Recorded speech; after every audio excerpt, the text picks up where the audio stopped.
Run to me, confess your love. Run to me, confess your love. At least just say, confess your love. At least say, confess your love. At least just to me, confess.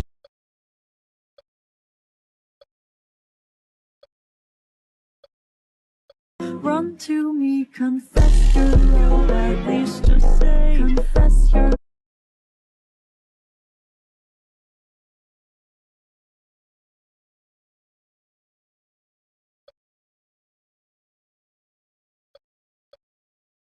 Run to me, confess your love. At least just say, confess your love. At least just say, confess your love. At least just say, confess your love. At least say, confess your love.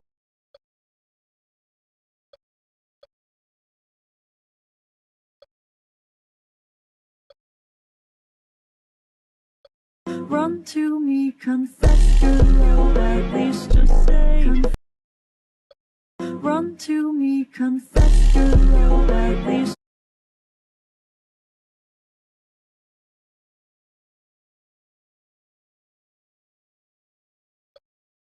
run to me, confess your love. At least just say,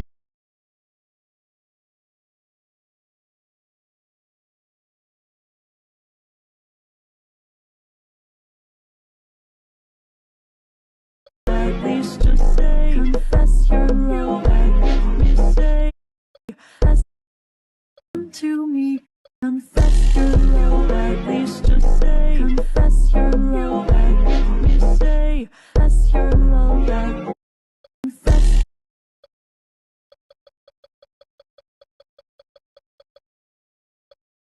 your love.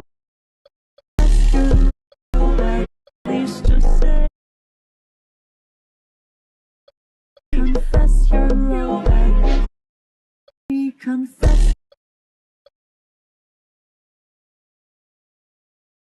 your love. At least just say, confess your love.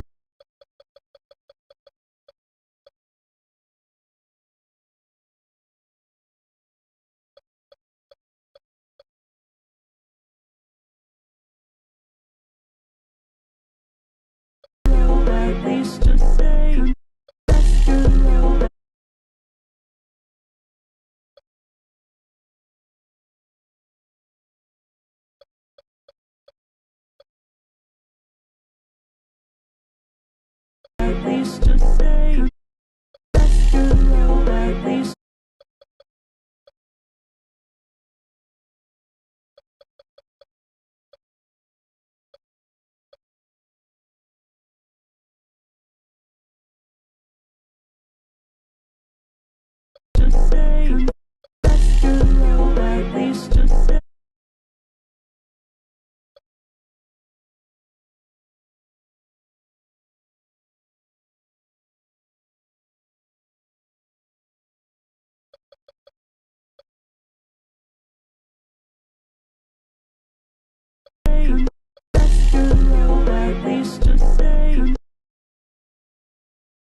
me, confess your love, at least just say, confess your love, and let me say.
Your love, at least just say.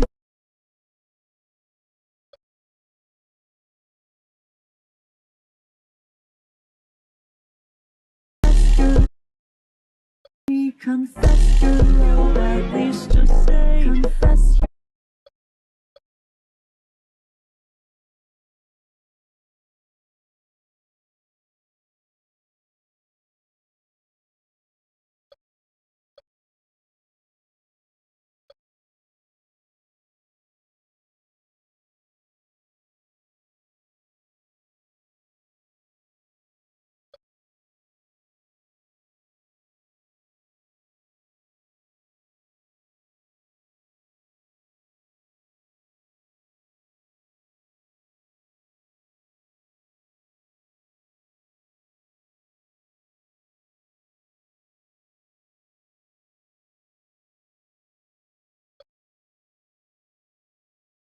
Please just say, confess your.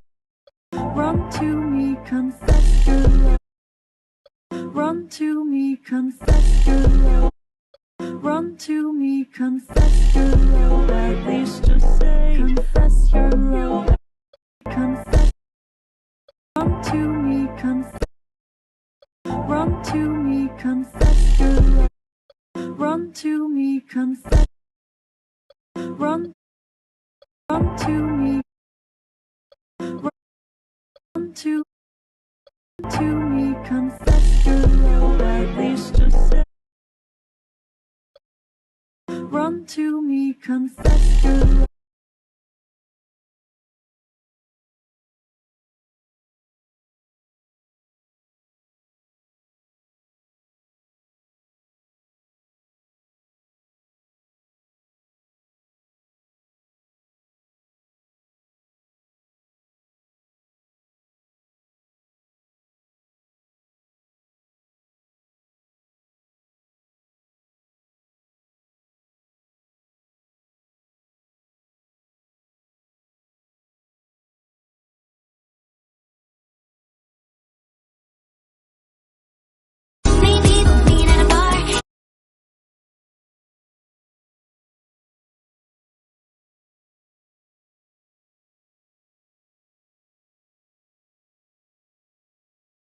My dad has been watering the same tree for 15 years. I just cut it down and found my missing uncle inside. 15 years ago, my uncle Marcus went missing during a family camping trip. One minute he was there setting up his tent, and the next morning he was gone. The police searched for weeks but never found a trace of him. My dad was devastated because Marcus was his twin brother. 3 months after Marcus disappeared, my dad came home with this black seed he got from some old man downtown. The guy told him it was a memory tree that would help him feel close to Marcus again. Dad planted it in our backyard that same day. The tree grew impossibly fast. Within 6 months it was taller than me. Within 2 years it towered over our entire house. The bark was smooth and dark gray, almost black, and the leaves were this deep waxy green that seemed to drink sunlight. My dad became obsessed with taking care of it. Every morning at exactly 6 a.m., he'd go outside with a small knife and a watering can. I thought he was just watering the tree until I got curious and watched him through my bedroom window. He was cutting his arm and letting drops of blood fall into the watering can before adding water. When I asked him about it, he just smiled and said, "Marcus needs special nutrients to stay strong." I thought he meant it metaphorically, like the tree reminded him of his brother. Over the years, Dad got more and more obsessed. He quit his job to tend the tree full time. He'd sit under it for hours, talking to the branches like someone was talking back. He started getting thinner and paler, but whenever Mom suggested seeing a doctor, he'd refuse to leave the tree's side. The worst part was what the tree did did to everything around it. Mom's flower garden died within a year. The grass turned gray and crumbled to dust. Our dog Max wouldn't even walk on that side of the yard anymore. Something about that tree's shadow felt wrong. It felt hungry. Last month, Dad collapsed while doing his morning ritual. He'd lost so much weight you could see his ribs through his shirt. Mom begged him to stop bleeding himself for this tree, but he said, "I can't abandon Marcus. He's counting on me." That's when I realized Dad wasn't just grieving anymore. He genuinely believed his dead brother was somehow connected to this tree, and it was killing him. I decided the tree had to go. 2 nights ago, I waited until Dad was asleep and grabbed the axe from our garage. The moment I stepped into the tree's shadow, I felt this bone deep cold that made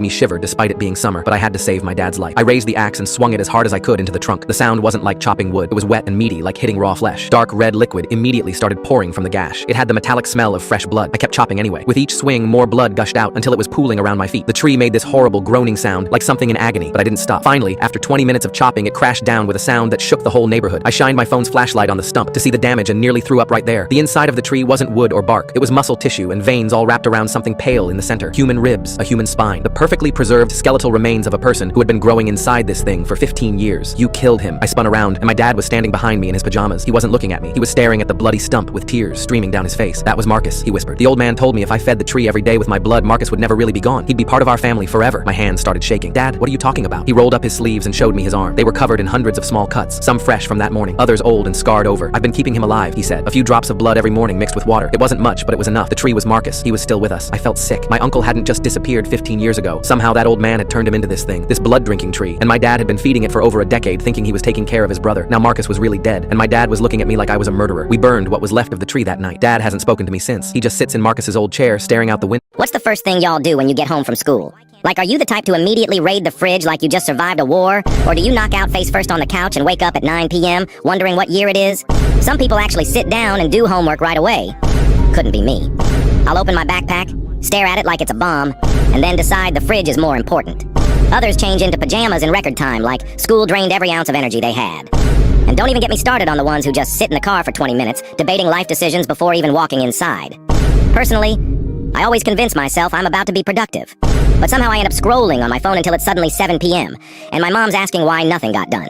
So what's y'all after-school ritual? Because I know We're on this.